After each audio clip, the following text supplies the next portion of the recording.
Alright, y'all, so today we're going to be making Saheena, and we're going to be making it the traditional way where you take the Dasheen bush leaves or taro leaves as it's internationally known, paste it with your split peas batter and then roll it into a log, let it set, and then you slice, paste the batter on either side and fry. Some people make it when they cut up Dasheen bush and make it almost like akra. But we're not doing that. We're doing it traditional way. So to start, first thing we're going to do is make our batter. Boil split peas. I boiled these split peas until they were tender, strained and allowed it to cool. Onion, Chadon Beni, using fresh ingredients. Some hot pepper. I am choosing to not include any seeds because I predominantly want the flavor and just a little bit of the heat from the hot pepper. And in this bowl, I'm adding in everything. Garlic, salt, Geera powder or cumin powder, turmeric powder, and whole Geera or whole cumin seeds. So everything is going in. I'm also going to be adding in some Lion Brand baking powder. This will help with the texture of the Saheena. In particular the batter, of course, to give it that nice light airy texture. Lemon juice, just to add a little acidity to the batter, help balance out the flavors. I'm just going to add a little water just to help bring everything together. Just cover our processor.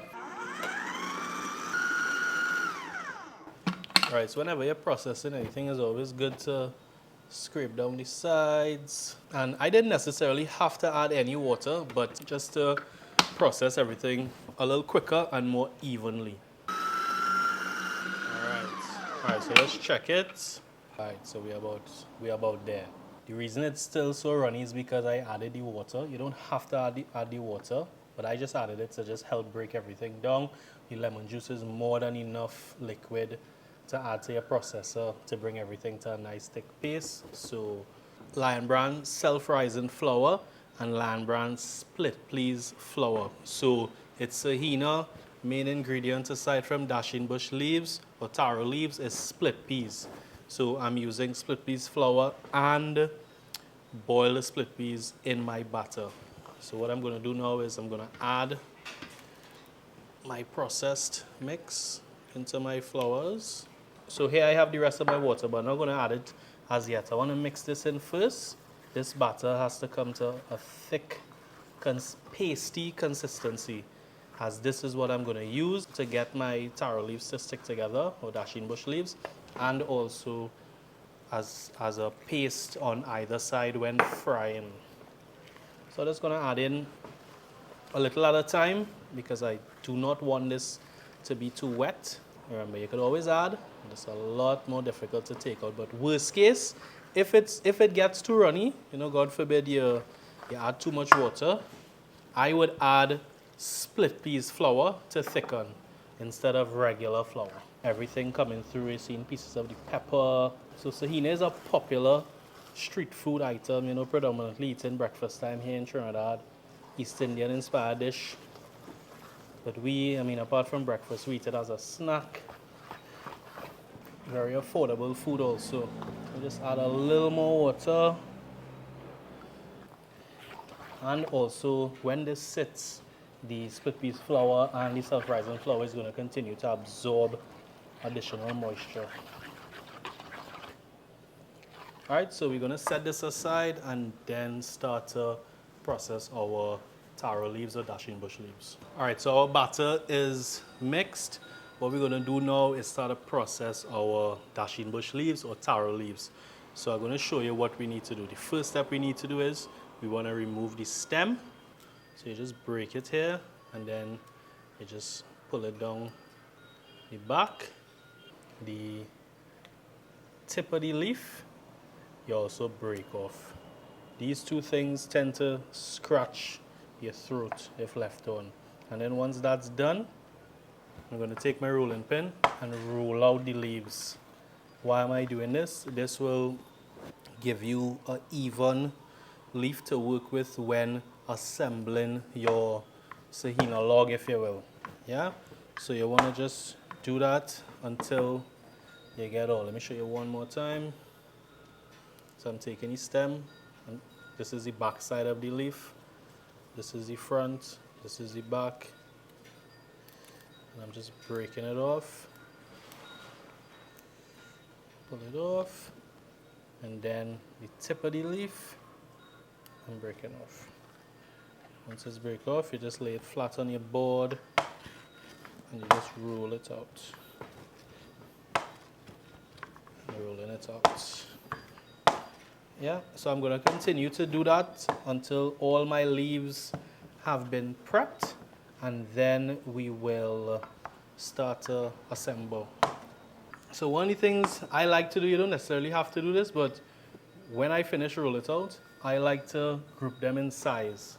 Large, medium, small, because I find that helps make life a little easier when assembling the Saheena log.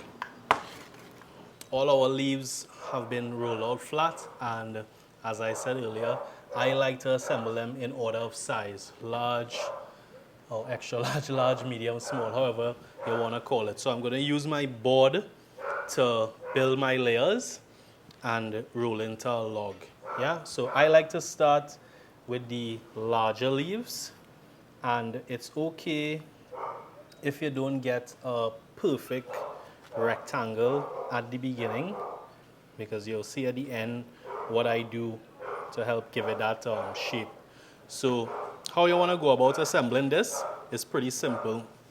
You just basically layering the Dasheen bush leaves and using your batter almost as glue. So because I have layered this one to my right above this one to my left, I'm just going to fold this over, take some batter and just spread it. Now you don't want to put too much, because this will seriously increase the size of your log. You know, you just want to put enough for it to act as a glue, and then pull it back over, press it down. Right, so this here is my first layer. What I'm going to do now is cover my first layer with batter. So you just take your time and using your fingers, spread the batter. And you see, by rolling your leaf, you see how nice and flat my leaves are laying on my board. Right, so now as this is pretty much even, I'm going to start to build. And you want to keep in mind that you want this to be a rectangle or square at the very least, but I am aiming for a rectangle. So I'm just laying, just press it down with your hands to help it stick together. And as I started earlier, I started with the biggest leaves and I'm working my way down. So don't worry. So you see like this here, we're overlapping. I'll come back and let me just do it one time. You just add some paste to act as glue. And flip him over, press down to ensure that they stick together, and go again. I typically don't like to go past 4 to 5 layers. I just find it makes the rolling and setting process a little more difficult and a little longer. So I am starting my 3rd layer here, so I'll just do 2 more.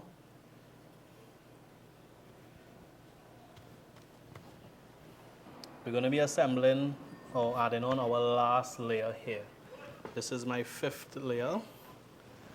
I prefer not to go higher than this, but I mean, if you're comfortable doing it, why not? You know, it's not the end of the world if you do it.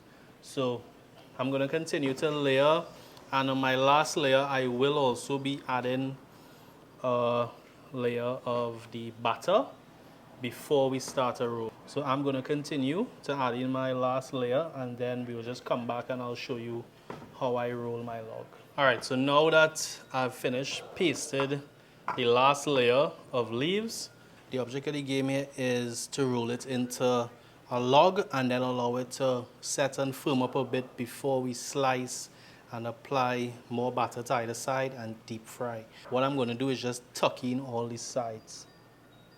So I'm just going to gently fold it over and press it in just to help give me as straight of a line as possible. on either side here. I'm gonna start from the end closest to me, tuck it in and roll away from me. Now you wanna roll this as tight as possible because this will make setting and slicing a lot easier. So take your time, and again, the batter, you're using the batter as glue.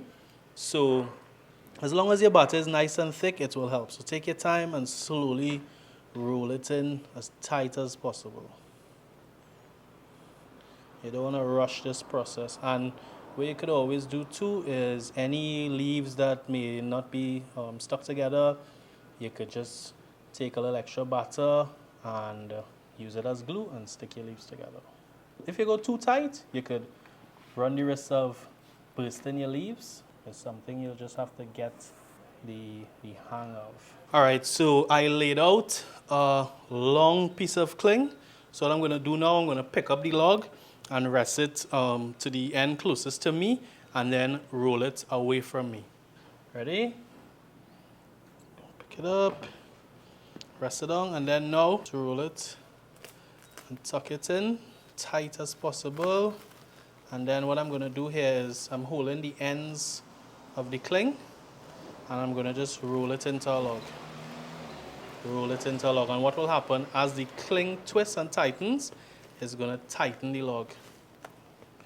Right, and then to be safe, what I'll do, I'll just tie the end. You can simply cut this. I would make this, like I said, overnight for best results, but 2 to 3 hours in the chiller should be fine as well, you know, if you're in a rush.